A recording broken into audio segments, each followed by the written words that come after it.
जय हिंद। स्वागत है आप सभी का अपने यूट्यूब परिवार बीए सेमेस्टर वाला में। दीनदयाल उपाध्याय गोरखपुर विश्वविद्यालय और उससे संबंधित सभी कॉलेज में कल आपके एग्जाम होने वाले हैं 24 दिसंबर 2025 को BA BSc BCom first semester में, या तो फिर ये थर्ड सेमेस्टर में एग्जाम होगा या फिर फिफ्थ सेमेस्टर में। कोई दिक्कत नहीं है, सभी बच्चे इस क्लास को अटेंड कर सकते हैं, ठीक है ना।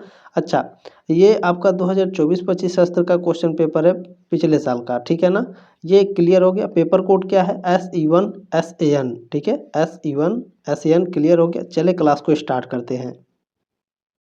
इसमें सभी चीज़ें मैंने आपको बता दी हैं, कुछ अलग से बताने की आवश्यकता नहीं है, ठीक है। पेपर कोड देख लेंगे, अपना पेपर का नाम देख लेंगे, संस्कृत लेखन कौशल स्किल एनहेंस कोर्स के अंतर्गत इसका आपका एग्जाम होता है, यानी माइनर को करिकुलर कोर्स के अंतर्गत, ठीक है। चलिए, इसमें पहला क्वेश्चन आपसे पूछा गया था कि समाचार लेखन में आवश्यक नहीं है। समाचार लेखन में क्या आवश्यक नहीं होता है? यथार्थता, निष्पक्षता, संतुलन या राजनीति।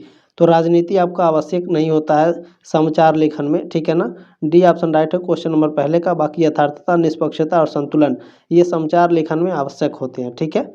चलिए, और एक चीज़ देखिए, आप लोगों के लिए मैंने बहुत मेहनत की है, तो second semester, third, fourth, fifth और सिक्स सेमेस्टर में भी मैं मेहनत करूंगा, तो सब्सक्राइब करके सपोर्ट जरूर करें।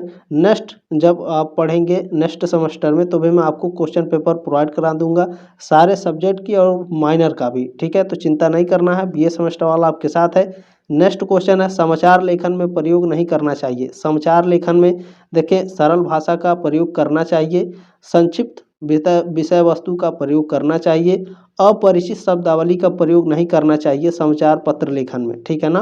तो सी ऑप्शन आपका करेक्ट हो जाएगा। नेक्स्ट क्वेश्चन देखेंगे, 3 नंबर पूछा गया है, समाचार लेखन को संस्कृत में कहते हैं। समाचार लेखन पत्र को क्या कहते हैं? तो वार्ता पत्रम कहते हैं लेखन से, ठीक है ना। समाचार पत्र को संस्कृत में वार्ता पत्रम कहेंगे। बी ऑप्शन आपका करेक्ट है। किसी भी क्वेश्चन में कोई डाउट है या फिर आपको इसका आंसर की चाहिए ना, मान लीजिए एग्जाम खत्म हो जाएगा तो आंसर की चाहिए, तो आप लोग इस नंबर पर हमें व्हाट्सअप करिएगा 7607574584, ठीक है। ये मेरा व्हाट्सअप नंबर है। किसी भी क्वेश्चन में कोई डाउट है तो पूछ सकते हैं। और आप सभी से रिक्वेस्ट है, प्लीज़ एग्जाम के बाद क्वेश्चन पेपर जरूर भेज दीजिएगा, ये आपकी जिम्मेदारी है, ताकि आप जब नेक्स्ट ईयर में जाएंगे तो भी मैं आपको क्वेश्चन पेपर प्रोवाइड करा दूंगा, ठीक है। तो आपकी जिम्मेदारी बनती है कि आप लोग क्वेश्चन पेपर जरूर भेज देंगे, ठीक है ना। 4 नंबर है, देखें, विज्ञापन शब्द में उपसर्ग है। विज्ञापन शब्द में उपसर्ग क्या है? बी आपका उपसर्ग है, ठीक है ना। जो आगे लगा रहेगा, जो भी शब्द बना रहेगा उसमें उपसर्ग आपको क्या होगा? आगे वाले जो शब्द होंगे, ठीक है ना। चले, नेक्स्ट क्वेश्चन है 5 नंबर, विज्ञापन की कला नहीं है। विज्ञापन की कला नहीं है संदेश को सुंदर बनाना, क्या ये विज्ञापन की कला नहीं है? विज्ञापन यानी प्रचार, ठीक है ना। तो देखें, ये कला है, ठीक है ना। संदेश को सुंदर बनाना, संदेश जो है इसको प्रभावशाली बनाना, ये भी विज्ञापन की कला है। संदेश को समझने योग्य बनाना, ये भी विज्ञापन की कला है। लेकिन संदेश को छुपाना ये विज्ञापन की कला नहीं है। तो डी ऑप्शन आपका राइट है। नेक्स्ट क्वेश्चन है 6 नंबर, अनुच्छेद लेखन होता है स्वतंत्र, मूल विषय से बंधा हुआ होता है, या प्रासंगिक होता है, या तत्कालीन। तो अनुच्छेद लेखन आपका मूल विषय से बंधा हुआ होता है। बी ऑप्शन आपका करेक्ट है। नेक्स्ट क्वेश्चन है 7 नंबर की, अनुच्छेद की भाषा होनी चाहिए। अनुच्छेद की जो भाषा है यह विषयानुकूल होना चाहिए, ठीक है ना। सी ऑप्शन राइट है क्वेश्चन नंबर 7 का। चले, विषय के अनुकूल होना चाहिए, ठीक है ना। नेक्स्ट क्वेश्चन क्या है, अनुच्छेद लेखन में ध्यातव्य नहीं है। ध्यातव्य मतलब ध्यान देने योग्य। तो ध्यान देने योग्य क्या नहीं है बताइए? अनुच्छेद लेखन आप कर रहे हैं तो उसमें ध्यान देने लायक क्या चीज़ नहीं होता है? तो अप्रासंगिकता पर आपको ध्यान नहीं देना चाहिए, बाकी पूर्णता, स्पष्टता और क्रमबद्धता पर ध्यान देना चाहिए, ठीक है ना। अप्रासंगिकता पर ध्यान नहीं देना चाहिए। तो डी ऑप्शन आपका करेक्ट हो जाएगा। नेक्स्ट क्वेश्चन देखेंगे, 9 नंबर पूछा गया है, अनुच्छेद लेखन में प्रयोग वर्जित है। अनुच्छेद लेखन में कौन सा प्रयोग वर्जित है? तो पुनरावृत्ति आपका अनुच्छेद लेखन में इसका प्रयोग वर्जित होता है, ठीक है। डी ऑप्शन राइट है क्वेश्चन नंबर 9 का। नेक्स्ट क्वेश्चन, और किसका किसका प्रयोग होता है अनुच्छेद लेखन में? मुहावरों का प्रयोग है, लोकोक्तियों का, सुकोक्तियों का, लेकिन पुनरावृत्ति का प्रयोग नहीं होता है, ठीक है। चलिए, नेक्स्ट क्वेश्चन है, अनुच्छेद लेखन होता है, अनुच्छेद लेखन गद्य में होता है, पद में होता है, गद्य में, या फिर संकेत में, या फिर काव्य में? बताइए। अनुच्छेद लेखन आपका हमेशा गद्य में होता है, ठीक है ना, गद्य साहित्य में। बी ऑप्शन राइट है क्वेश्चन नंबर 10 का। नेक्स्ट क्वेश्चन देखेंगे, 11 नंबर पूछा गया है, किसी विषय पर संक्षेप में स्वयं के विचार व्यक्त कर उसको पूर्ण रूप से स्पष्ट करना अनुच्छेद लेखन कहलाता है। ऑप्शन नंबर ए राइट है क्वेश्चन नंबर 11 का। नेक्स्ट क्वेश्चन देखेंगे 12 नंबर पूछा गया है, निबंध में नहीं पाई जाती है। निबंध में नहीं पाई जाती, क्या नहीं पाया जाता निबंध में? तो देखिए निबंध में पाया जाता है विषय संगठनात्मकता, ठीक है, विचारों की स्वच्छंदता होती है निबंध में, रसमयता भी होती है, लेकिन संगीतात्मकता नहीं होती है निबंध में, ठीक है ना। तो ऑप्शन नंबर डी करेक्ट हो जाएगा आपका। नेक्स्ट क्वेश्चन चले देखते हैं। क्वेश्चन नंबर 13 देखिए पूछा गया है, निबंध लेखन का चरण नहीं है, ठीक है ना। निबंध लेखन का चरण कौन सा नहीं है? भूमिका निबंध लेखन का चरण है, बिल्कुल। महत्व भी है, उपयोगिता भी है। प्रयोग आपका निबंध लेखन का चरण नहीं है, तो डी ऑप्शन आपका राइट हो जाएगा। नेक्स्ट क्वेश्चन देखेंगे 14 नंबर क्वेश्चन आपका पूछा गया है, वेदो खिलो धर्म मूलतम निबंध है, सांस्कृतिक निबंध है, तो बी ऑप्शन आपका करेक्ट हो जाएगा। नेक्स्ट क्वेश्चन देखेंगे 15 नंबर पूछा गया है कि कालिदास के जीवन पर लिखा गया निबंध आता है, कौन सा निबंध? साहित्यिक निबंध की श्रेणी में आता है, ये ऑप्शन आपका राइट है। नेक्स्ट क्वेश्चन 16 नंबर पूछा गया है, निबंध का प्रारंभ होता है उद्देश्य से, परिणाम से, प्रस्तावना से या उपसंहार से। निबंध आप लिख रहे हैं तो उसका प्रारंभ प्रस्तावना से होता है, या फिर निबंध जो होता है जो आप पढ़ते हैं उसमें जो प्रारंभ होता है निबंध का वो प्रस्तावना से होता है, ठीक है ना। आप लोग कई बार किताब भी पढ़े हैं निबंध में, ठीक है ना। चले नेक्स्ट क्वेश्चन है, निबंध से संबंधित नहीं है। निबंध से कौन संबंधित नहीं है? देखिए प्रस्तावना होता है, संदर्भ भी होता है, उपसंहार भी होता है, ठीक है ना, निबंध में, लेकिन आपका पाद टिप्पणी नहीं होता है, तो बी ऑप्शन राइट है क्वेश्चन नंबर 17 का।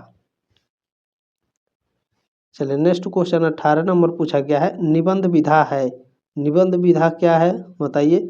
कारिका लेखन की निबंध विधा है, या फिर प्रमाण लेखन की, या पद लेखन की, या फिर गद्य लेखन की। निबंध विधा है किसकी? गद्य लेखन की, डी ऑप्शन आपका राइट है, ठीक है ना। नेक्स्ट क्वेश्चन है 19 नंबर, पत्र लेखन में लेखक का संबोधन है। पत्र लेखन में लेखक का संबोधन यहाँ दिया गया है, तो भवदीय होगा, ये ऑप्शन आपका राइट है। जिसको आप लिखते हैं उसके बारे में अगर पूछेगा तो महोदय, महोदय या फिर मान्य, ठीक है ना। चले नेक्स्ट क्वेश्चन है कि पत्र लेखन में अनुचित है। पत्र लेखन में क्या अनुचित है? तो पांडित्य प्रदर्शन आपका अनुचित है, सार संक्षेप होना चाहिए, सरलता और स्पष्टता होनी चाहिए, पांडित्य प्रदर्शन नहीं होना चाहिए, ठीक है। बी ऑप्शन आपका राइट है, मतलब बढ़ा चढ़ा करके नहीं लिखना चाहिए। नेक्स्ट क्वेश्चन क्या है देखें, मित्र के लिए लिखे गए पत्र में संबोधन प्रयुक्त होगा, प्रिय मित्र होगा या फिर प्रिय वयस्क लिखा है, तो ये भी आपका करेक्ट है, तो ए ऑप्शन आपका राइट हो जाएगा। नेक्स्ट क्वेश्चन है 22 नंबर, पत्र लेखन में संबोधन नहीं है। किसका संबोधन नहीं है पत्र लेखन में? तो देखें नमस्कार होता है संबोधन में, आशी भी होता है, अभिवादनम भी होता है, पत्र लेखन संबोधन में नहीं है, अस्तु, तो डी ऑप्शन आपका करेक्ट हो जाएगा क्वेश्चन नंबर 22 का। क्वेश्चन नंबर 23 पूछा गया है, पत्र लेखन की शैली होनी चाहिए प्रेरणात्मक, विवरणात्मक या सारयुक्त या वर्णनात्मक। पत्र लेखन की जो शैली है ये सारयुक्त होनी चाहिए, सी ऑप्शन राइट है क्वेश्चन नंबर 23 का। नेक्स्ट क्वेश्चन है 24 नंबर, पत्र की भाषा होनी चाहिए, पत्र की भाषा व्यवहारिक होनी चाहिए, बी ऑप्शन आपका राइट है। नेक्स्ट क्वेश्चन है 25 नंबर, पत्र के अंत में लिखा जाता है, पत्र के अंत में पत्र लेखक का नाम लिखा जाता है, सी ऑप्शन आपका करेक्ट है।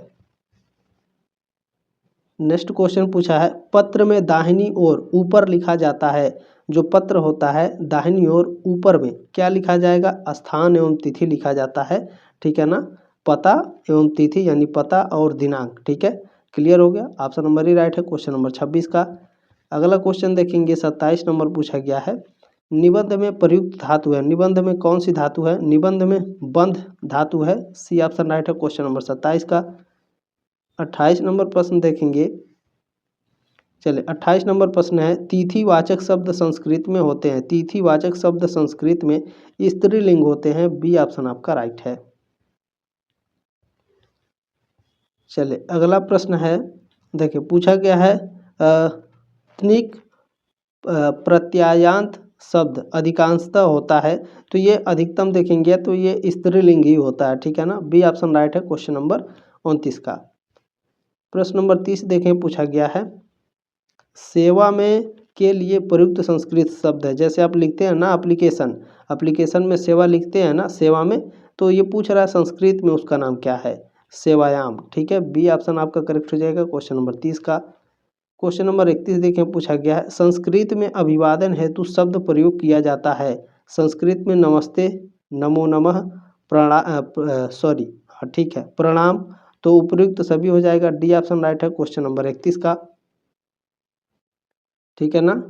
चलिए नेक्स्ट क्वेश्चन देखेंगे, 32 नंबर है सुप्रभातम शब्द प्रयुक्त होता है। सुप्रभातम शब्द प्रातः काल में नमस्कार के अर्थ में, ठीक है ना। सी ऑप्शन राइट है क्वेश्चन नंबर 32 का। क्वेश्चन नंबर 33 चले देखते हैं। चलिए लाइक जरूर कर दीजिएगा क्लास को, ठीक है। नेक्स्ट है देखिए पत्र में संलग्न का तात्पर्य है। पत्र में संलग्न का तात्पर्य क्या है, पत्र के साथ कोई अन्य कागज भेजना। बी ऑप्शन राइट है क्वेश्चन नंबर 33 का। क्या पूछा है, पत्र में संलग्न, संलग्न का तात्पर्य है कि उसके साथ कोई और वस्तु भेजी जा रही है कागज की तरह या फिर कोई अन्य वस्तु, ठीक है। चले नेक्स्ट क्वेश्चन क्या है, निबंध की भाषा होनी चाहिए। अच्छा हाइप भी दे दीजिएगा क्लास को, ठीक है ना। हाइप देखें, निबंध की जो भाषा है यह हमेशा सरल होनी चाहिए, ठीक है। 34 का ऑप्शन नंबर ए करेक्ट है आपका। नेक्स्ट क्वेश्चन पूछा है संपूर्णानंद संस्कृत विश्वविद्यालय स्थित है, कहाँ स्थित है, उत्तर प्रदेश में स्थित है। उत्तर प्रदेश में किस जिले में, तो वाराणसी में स्थित है। वाराणसी यानी बनारस में, ठीक है। चलिए नेक्स्ट क्वेश्चन देखेंगे, 36 नंबर प्रश्न है कि संस्कृत में विभक्तियां हैं। संस्कृत में 7 विभक्तियां होती हैं। बी ऑप्शन राइट है क्वेश्चन नंबर 36 का, ठीक है। चलिए 37 नंबर प्रश्न क्या है, संस्कृत में कारकों की संख्या नियत है। संस्कृत में कारक कितने कारक होते हैं, संस्कृत में 6 कारक होते हैं क्या, 6 कारक होते हैं ना, बताइए आप सभी लोग। 37 का ऑप्शन नंबर सी करेक्ट है, बिल्कुल। चले नेक्स्ट क्वेश्चन देखेंगे, 38 नंबर संभाषण संदेश, ठीक है। संभाषण संदेश पत्रिका प्रकाशित होती है, कहाँ से प्रकाशित होती है संभाषण संदेश पत्रिका, तो ये आपका प्रकाशित होती है बेंगलुरु से। बी ऑप्शन राइट है क्वेश्चन नंबर 38 का। नेक्स्ट क्वेश्चन देखेंगे, एक सेकेंड। चले 39 नंबर प्रश्न है प्रथम संस्कृत पत्रिका संपादित हुई, तो यह वाराणसी से हुई थी, ठीक है ना। कब हुई थी, तो 1 जून को हुई थी, 1 जून को। तो कब, 1866 को प्रथम संस्कृत पत्रिका संपादित हुई वाराणसी, 1 जून 1866। नाम क्या था, अभी आगे आपको बता दूंगा मैं, ठीक है ना। प्रथम संस्कृत पत्रिका है तो काशी विद्या सुधा निधि, ये प्रथम संस्कृत आपकी पत्रिका है। 1866 में ये प्रकाशित हुई थी, कहाँ से, वाराणसी से, ठीक है ना। 39 का ऑप्शन नंबर इसमें 20 है। और चलें नेक्स्ट क्वेश्चन है, देखें प्रथम संस्कृत पत्रिका का प्रकाशन वर्ष है 1866, ये ऑप्शन आपका करेक्ट हो जाएगा। नेक्स्ट क्वेश्चन देखेंगे, 42 नंबर पूछा है सरस्वती सुषमा के प्रथम संपादक हैं। सरस्वती सुषमा के प्रथम संपादक, देखें मुझे इसके बारे में ज़्यादा जानकारी नहीं है, इंटरनेट पर मैंने खोजा है। ऑप्शन नंबर सी इसमें दिखा रहा था, बाकी अभी इसका राइट आंसर पूरा अच्छे तरीके से मैं कंफर्म नहीं हूँ, ठीक है। गूगल पे ऑप्शन नंबर सी बता रहा है, लेकिन मुझे इसके बारे में जानकारी नहीं है। नेक्स्ट क्वेश्चन क्या है, देखें सुधर्मा है। सुधर्मा आपकी एक प्रकार की दैनिक समाचार पत्र है, ठीक है। बी ऑप्शन आपका राइट है क्वेश्चन नंबर 43 का। क्वेश्चन नंबर 44 पूछा गया है सुधर्मा प्रकाशित हुआ था। सुधर्मा कब प्रकाशित हुआ था, तो देखें ये मैसूर से प्रकाशित हुई थी। सुधर्मा कब प्रकाशित हुई थी, 1970 से, 1970 में, ठीक है। मैसूर कहाँ, कर्नाटक। क्या होता है कि कभी कभी आपके एग्जाम में मैसूर ना दे करके कर्नाटक पूछेगा, तो ध्यान रखेंगे। सुधर्मा पत्रिका जो है ये कहाँ से प्रकाशित होती थी, कर्नाटक, मैसूर से। कब हुई थी, 1970 में, ठीक है ना। चले नेक्स्ट क्वेश्चन आपसे पूछा गया है सामान्य रूप से पत्र होते हैं। सामान्य रूप से जो पत्र हैं ये 2 प्रकार के होते हैं, औपचारिक और अनौपचारिक, ठीक है। डी ऑप्शन आपका करेक्ट हो जाएगा। नेक्स्ट क्वेश्चन है 46 नंबर अनौपचारिक पत्र लिखे जाते हैं। अनौपचारिक पत्र मित्रों को लिखे जाते हैं, ऑप्शन नंबर ए करेक्ट हो जाएगा आपका। नेक्स्ट क्वेश्चन है 47 नंबर कि पत्र लेखन में सबसे ऊपर लिखा जाता है। अगर आप पत्र लिख रहे हैं तो सबसे ऊपर क्या लिखेंगे, पता लिखते हैं, ठीक है, और दिनांक भी लिखते हैं। दिनांक नहीं है तो कोई बात नहीं, सी ऑप्शन आपका राइट है क्वेश्चन नंबर 47 का।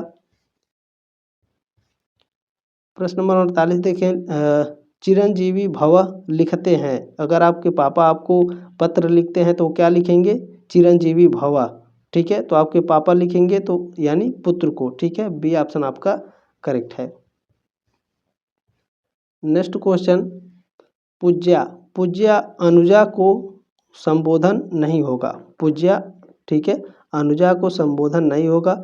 जैसे मान लीजिए पूज्य, जैसे आप पूज्य माताश्री, पूज्य पिताश्री, ठीक है ना, पूज्य मातामही श्री, ऐसे कहा जाता है ना। पूज्य अनुज को नहीं कहा जाता। अनुज आपसे जो छोटे होते हैं उनको आप पूज्य नहीं कहते हैं, ठीक है ना, उनको अनुज ही कहा जाता है। डी ऑप्शन राइट है क्वेश्चन नंबर 49 का। नेक्स्ट क्वेश्चन देखिए, 50 नंबर पूछा गया है, पढ़ने के लिए पुस्तक मांगनी है तो पत्र लिखेंगे, प्रकाशक को लिखा जाता है। सी ऑप्शन राइट है क्वेश्चन नंबर 50 का। बाकी क्लास कैसी लगी कमेंट के माध्यम से जरूर बताइएगा। जल्द मिलेंगे आपके नेक्स्ट क्लास में, तब तक के लिए जय हिंद, वंदे मातरम।